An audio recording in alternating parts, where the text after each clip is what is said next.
Okay, think about this for a second. Have you ever, wanted something really badly, poured everything into it, time, energy, sheer willpower, but it felt like the harder you tried, the further away it got. Almost Yeah. like your effort was actually, I don't know, blocking you, getting in your own way somehow. Yeah, that feeling is surprisingly common. Well, if that sounds familiar, you are definitely in the right place today. Welcome to the deep dive. Our mission today is to unpack this really counterintuitive idea. It's this powerful concept that getting what you want isn't always about, gritting your teeth and pushing harder. Right. It's about a totally different way of engaging with yourself, with your inner world. Exactly. We're going to explore the honestly surprising ways our subconscious mind works and, crucially, how to unlock its potential. And we're drawing all this from one really compelling source today that lays out, a pretty clear path. And what's so fascinating, I think, is how much our usual ideas about effort might actually be holding us back. Totally. Our source makes this really strong case that, yeah, we often trip ourselves up without even knowing it, just because we don't quite get the mechanism inside us. Okay, so let's unpack that. The source points to two main reasons for failure, and they might surprise you. First, a lack of confidence. Okay, maybe not that surprising. But second, too much effort. Yeah, that's the one that throws people. Too much effort. Right. It really hammers home this idea that loads of us are blocking ourselves just because we don't fully grasp how our subconscious mind operates. It's like this, the core idea is that your subconscious isn't just sitting there passively. It's an immediate, incredibly powerful executor. An executor. Yeah.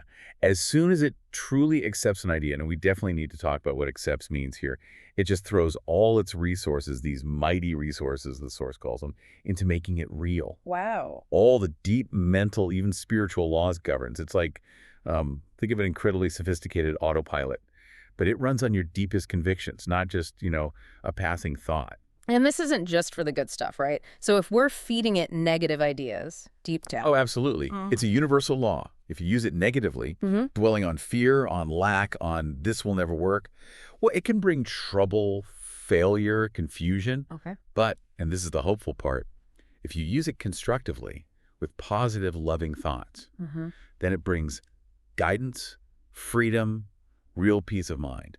It becomes this tireless ally. So it's not just thinking happy thoughts then. It's about what you truly feel is real. How do you do that? Especially when, maybe your bank account or your health is screaming the opposite. That is the absolute crux of it. The source really emphasizes this. To get past failure, to manifest success, you have to get your subconscious to accept your idea by feeling its reality now. Feeling it now. Okay. And here's the vital bit. Yeah. Your subconscious doesn't respond to being forced. You can't bully it. Right. It responds to faith. Or, as the source puts it, conscious mind acceptance. Yeah. I think of that acceptance not just as, like, intellectually agreeing, oh, yeah, that's a nice idea. No, it's a deep conviction, a profound inner yes that leaves zero room for doubt. It's when your conscious mind truly, fully buys in, like a final decision has been made. That's when the subconscious leaps into action. Okay. I can immediately think of times I've wanted something, but there was this little voice deep down saying, yeah, but probably not going to happen. Exactly. So if you're sending these mixed signals all the time, like, oh, things are getting worse, or I'll never figure this out, you're essentially just jamming the frequency to your subconscious. You've nailed it. The source uses this brilliant analogy. Imagine getting in a taxi and giving the driver like 6 different addresses in 5 minutes. Yeah, they wouldn't move. They'd be totally confused, right? And you wouldn't get anywhere. It's the same here. Your subconscious needs a clear-cut idea, a definite decision in your mind that a solution exists. Because only that infinite intelligence within your subconscious actually knows the answer. But it can only act on clear instructions. That makes so much sense. It's like you have to make peace inside yourself first before anything external can shift. Okay, so if pushing harder, that brute force effort is often the problem, what's the alternative? Our source talks about this kind of beautiful counterintuitive principle. Easy does it. Yes, easy does it. And there's a great little story to illustrate why less effort can actually do more, right? Yeah, it's a classic. The furnace repairman, he charges, what, 5 cents for a bolt? Right, 5 cents? And then $199.95 for knowing what was wrong. Enough of that. It perfectly paints the picture of your subconscious as this like incredible master mechanic, the all-wise one inside you who just knows how to heal any part of your body or sort out your most tangled problems. It's about realize you've already got this powerful internal expert. So we're not the mechanic trying to figure it all out. We're just giving the initial order. The source says you can just decree health or whatever outcome you want, and the subconscious will set it up. But that key element, like you said, is relaxation. Easy does it. Why is that so hard for us? Why do we always feel we need to micromanage? That's the habit, isn't it? But the source is clear. Mm. Don't get bogged down in the details. Yeah. Don't worry about the how. Okay. Your job is just to know the end result. Get the feeling of the happy solution. Mm-hmm. Whether it's perfect health or financial freedom or landing that job, feel it subjectively, like in a finished state. Finished state. Yeah, not like, oh, I hope this happens someday, but feel it like it's already happening, comes about now. That feeling, that conviction, releases the subconscious to find the best path. That is such a massive shift from how we normally tackle problems, and it ties right into another really fascinating idea. The power of imagination being stronger than willpower. The source says, when you're working with your subconscious, you should infer no opponent, and crucially, use no willpower. Why no willpower? Isn't that what gets things done? Well, think about it. Willpower implies a struggle, right? There's something to fight against. Yeah. Instead, you're encouraged to just imagine the end result. Imagine the feeling of freedom that comes with it. Okay. Now, your conscious mind, your intellect, it's probably going to try and jump in. It'll throw doubts at you, maybe common sense arguments, remember last time, all that stuff. Oh, yeah. But the key, the source says, is to persist. Maintain a simple, childlike, miracle-making faith. Just picture yourself without the problem. Imagine and really feel the emotion that goes with that freedom you want. Like really embody it. Exactly. And the source puts it beautifully. Cut out all red tape from the process. The simple way is the best. Cut out the red tape. I like that. So it's not about forcing. It's about vividly envisioning and feeling it as if it's already done. This connects to disciplined or scientific imagination, right? Yeah. Which makes sense if the subconscious is the body's builder, controlling everything vital. Precisely. And to believe, according to this source, isn't just intellectual assent. It means to accept something as true, or even better, to live in the state of being it. Live in the state of it. Yeah. And when you can sustain that mood, that feeling, that's when you get the joy of the answered prayer, as the source calls it. Okay, so how do we actually do this? The source boils it down to 3 kind of profound steps. Yeah, they're deceptively simple. Step 1, take a good, clear look at the problem. Don't ignore it. Understand it. Okay, acknowledge it. Step 2, turn towards the solution, the way out, the answer that only your subconscious mind, that master mechanic, actually knows. Trusting it knows. Right. And step 3, this is absolutely critical, rest. Rest in a sense of deep conviction that it is done, it's finished, it's sorted, it's on its way. That conviction, that feels like the absolute linchpin. And the source warns us, right? Don't weaken it with wishy-washy stuff like, oh, I wish I could be healed, or, well, I hope so. Exactly. Because your feeling about the work to be done is the boss. That's a direct quote. Your feeling is in charge. Wow. Okay. So once you've passed that idea, that feeling of the outcome you want, to your subconscious, to the point where you feel that conviction, then you relax. Yeah. You actually step back. You can even say to the condition or problem, this too shall pass. Let it go. Yeah. Yeah. Through that relaxation, you impress your subconscious. You allow the kinetic energy, the power behind the idea, to take over and actually bring it into reality. Okay, this idea of relaxing, of letting go, this brings us to what I think is one of the most mind-bending insights here, the law of reversed effort. Ah, yes. This one really turns things upside down, doesn't it? It totally does. It comes from Coué, the French psychologist. That's right, Emile Coué. And his definition is so powerful.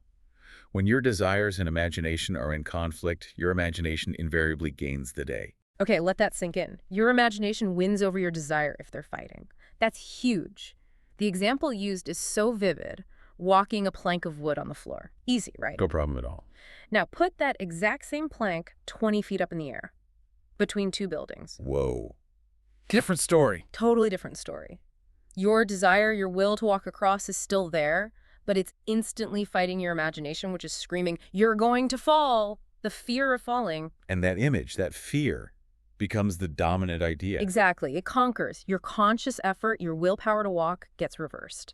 The dominant idea of failure takes over and actually reinforces the likelihood of falling. And it's so critical to grasp. Mental effort, when there's this kind of conflict, is invariably self-defeated, the source says. It constantly ends up producing the opposite of what you want. Right. Because the suggestions of powerlessness, of fear, they can dominate the mind. And your subconscious is always controlled by the dominant idea.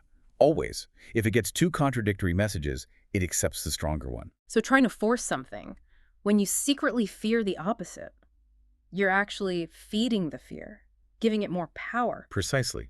Which is why the source argues again and again, the effortless way is better. I'm already thinking of times, we've all seen this, right? Students taking a big exam. Oh yeah, the exam blank out.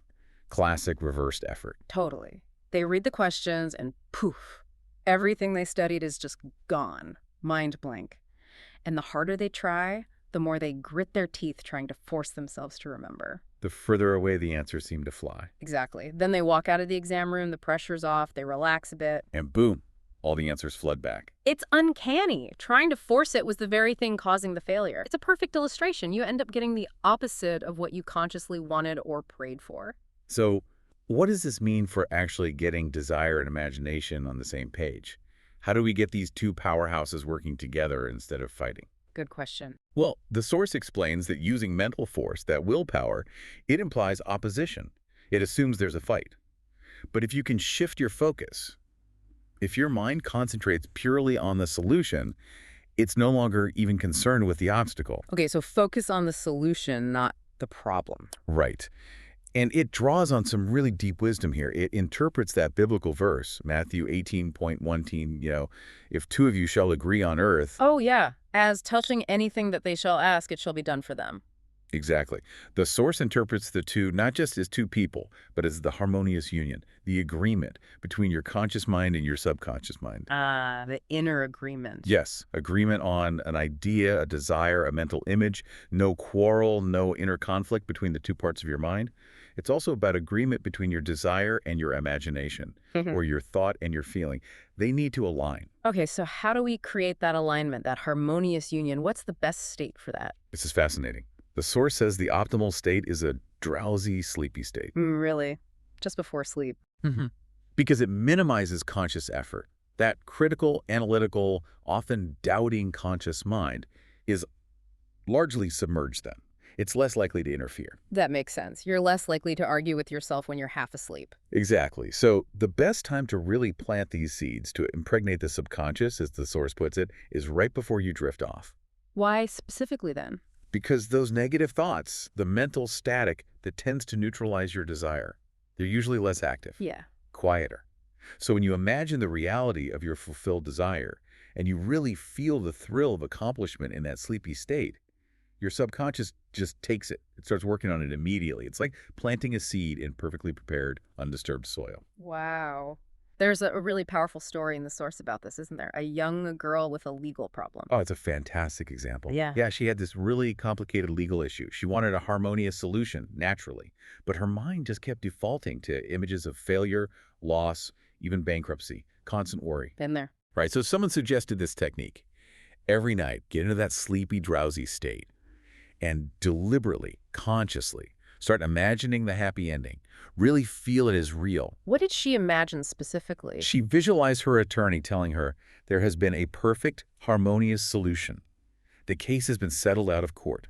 She pictured him saying it, his smile, his mannerisms, everything. She even ran this little mental movie, as the source calls it, during the day whenever fear or doubt crept in. She just kept replaying the positive outcome. Over and over, feeling it as real. And then, weeks later, her attorney calls her up and objectively confirms exactly what she had been imagining and feeling as true subjectively. No way. Yes, the case was settled out of court, perfectly, harmoniously, just as she'd pictured. That's incredible. It really shows the power of consistently impressing that feeling, especially in that receptive state. It really does.